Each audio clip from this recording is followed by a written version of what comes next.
was big news on Monday morning. The Colts fired their head coach, Frank Reich. That comes right after a loss 26-3 to New England.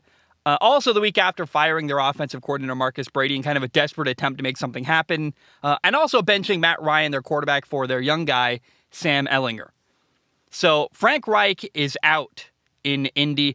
I think it's worth saying that Frank Reich is going to be totally okay. I think he's going to be hired somewhere else as an offensive coordinator. Last time he was an offensive coordinator, he did a great job. He won a Super Bowl with a backup quarterback, Nick Foles, in Philly.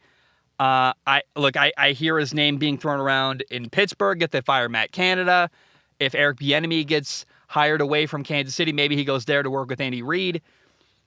Frank Reich is awesome, as a human being, and I think he's going to be better off as an offensive coordinator where he will have less responsibility. And I've got complete confidence that whenever he gets hired somewhere else, he's going to do a great job and be successful. Now, Frank Reich was in his 5th year as a head coach in Indy. He actually left with a winning record. He was 40-33-1 in the regular season. That's not terrible. I'm not going to lie. I have seen coaches kept with their current team with a worse record and a worse winning percentage. He was 1-2 in the playoffs. He won a playoff game. And in one sense, I feel really bad for Frank Reich because from his perspective, can you imagine? He got hired in 2018 to be the coach of the Colts, believing that he was going to have Andrew Luck as his starting quarterback. He had Andrew Luck for 1 year in 2018.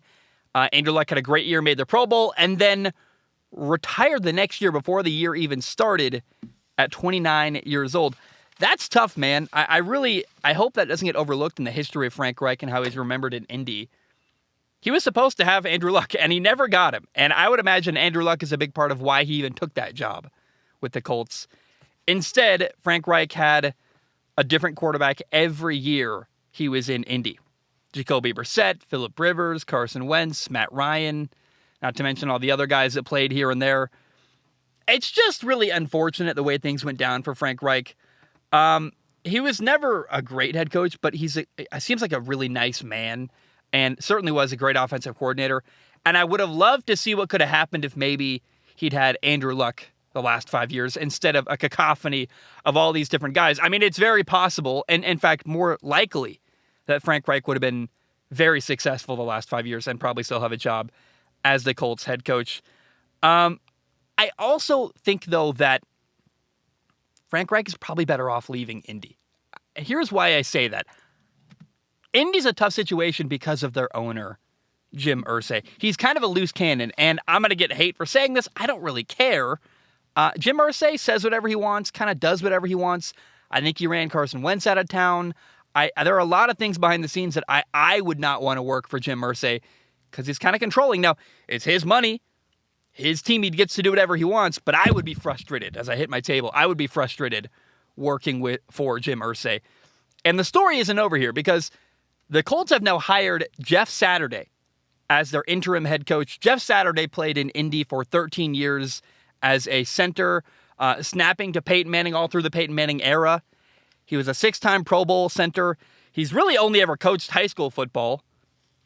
But it's not like Jeff Saturday doesn't know the game at all. He played in the NFL for 14 years, 13 of them in Indy. But I will say this is a very weird solution to the Colts' problems.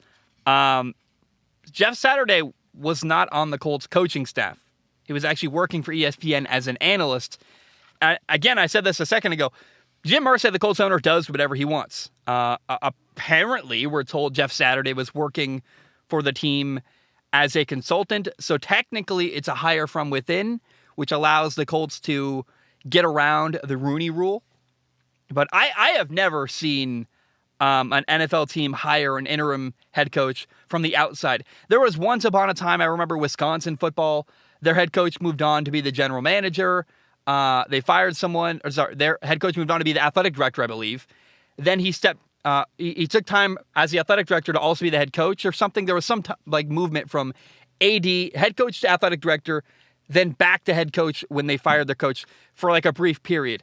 But that's the only parallel I can even think of is Wisconsin football that one time of the guy whose name I'm forgetting. I have never seen an NFL team hire an interim head coach from the outside who wasn't already on the coaching staff. It's just weird. And I'm really of the mind that Jim Irsay has to back off and leave football to football people. Now, these are, I think of Jerry Jones in Dallas, Jim Irsay. These are billionaires. They own a football team for a reason. They're a football fan, and they want to make decisions. I get it. But I think the best owners hire really smart people and get out of the way. And Jim Irsay right now is, in my opinion, interfering with football decisions. The fan base is split. I know Jim Irsay is really popular in this fan base, but I would never trust him, and I would never want to work for him. It sounds like a horrible, horrible thing to do. The Colts are in a very weird spot. They got rid of their head coach. They fired their offensive coordinator. I would imagine Jeff Saturday is going to have the players that are really going to like him and be on his side. Because, again, he played in the NFL for 14 years. He's an awesome dude. I also love offensive linemen. Offensive linemen in general have a really cool spirit about them that is underrated and kind of a cool personality type normally. So I don't know, man. Jeff Saturday has nothing to lose. I'm not trying to hate on Jeff Saturday or say he's going to do terrible. I think from his perspective, it's worth a shot. Try to help your old team that you love. I'm sure this felt like a once-in-a-lifetime opportunity. And actually, he has nothing to lose truly, because if the Colts lose a bunch of games, all it's going to do is help them be in position to get a better first-round pick.